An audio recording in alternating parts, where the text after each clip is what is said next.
Hello guys! So, welcome back sa aking mini vlog. So, meron na naman ako ditong mangkok. Platito. And then, tinidor. So, meron tayong iti-taste test. Tan tan tan tan tan tan tan na na na na na na na na na.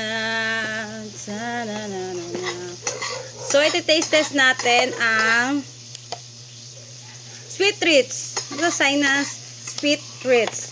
Ito ay, ang tawag ito, Beb? Please? Ube. Ano pangalan ito? Buksan mo, Beb.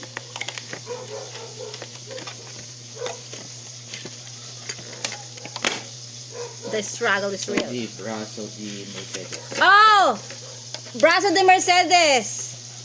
Ang flavor ay ube. Nabawasan na niya kasi tinikman na niya. So, kung makikita nyo, ito yung parang pinakatinapay. And then, dun sa loob, ube siya. Ube yung palaman niya, yung feeling niya. So, mag-i-slice tayo ng kaunti. Tapos, tinikman na natin. Wait lang. Ano pangalan? Obi. Brazo de Mercedes. Wait lang. Saan nyo ito in-order? Sa Facebook mo ito in-order? Yes. Andito. Yan. Ito niya to in order. Yan, sa Facebook. Husgahan na natin. Ang pinagmamalaki ng Sinus. So, kuha tayo ng konti. And, here we go. Konti, pero ang laki ng slice. Dito sa gilid para nakikita nyo siya.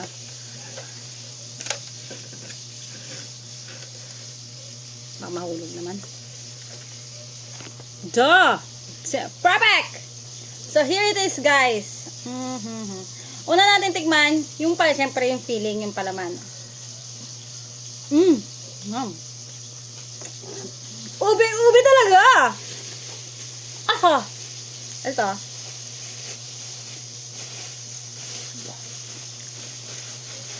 Masarap siya. Fairness. Hindi siya ganun katamis. I-rate mo siya out of 10. 9.5.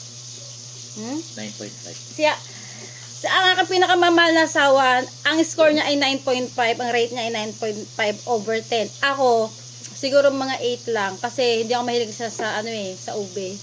Pero kung hindi naman siya masakit sa lalamunan, kaya mga 8 lang. Siguro 8.1. Yun ang mga gusto. Bakit? Pinagusto ko Sarap siya. Kaya bilhin po kayo. Bilhin na kayo. Pero doon lang sa Perto to.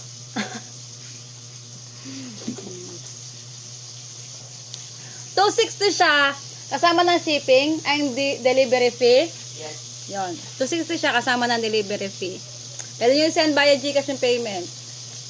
Ubing-ubing naman niya yung feeling niya. Ube. Oh, sarap. Grabe sarap.